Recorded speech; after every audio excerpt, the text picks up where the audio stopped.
Конечно, сразу скажу, что не просто было организовать этот центр, хотя идея давно присутствовала, и татары Долгопрудного проживают на этой земле достаточно давно.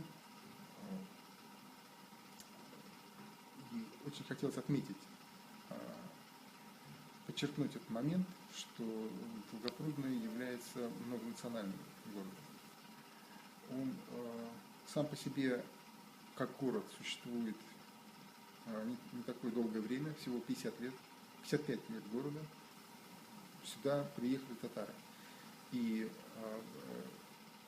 достаточно много семей было татаров, наряду с другими национальностями, которые строили и поднимали этот город. Скажу сразу, что на открытии этого центра были внуки тех татар, которые строили этот город.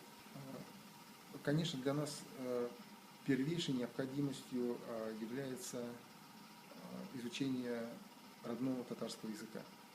Не имея ежедневной практики, многие забывают татарский язык. Учение идет достаточно легко и интересно. К этому подключены многие татары, дети приходят, мы закупили столы.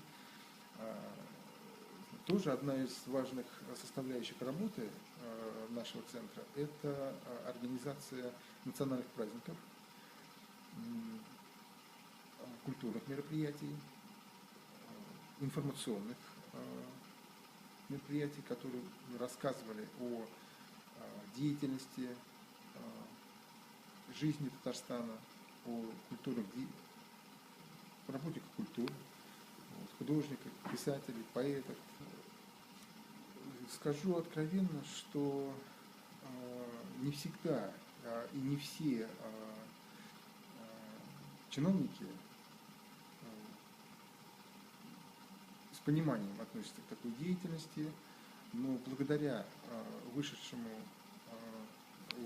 документу, а именно стратегии государственной политики России до 2025 года, в которой указано о том, что Россия – это многонациональное государство, и все культуры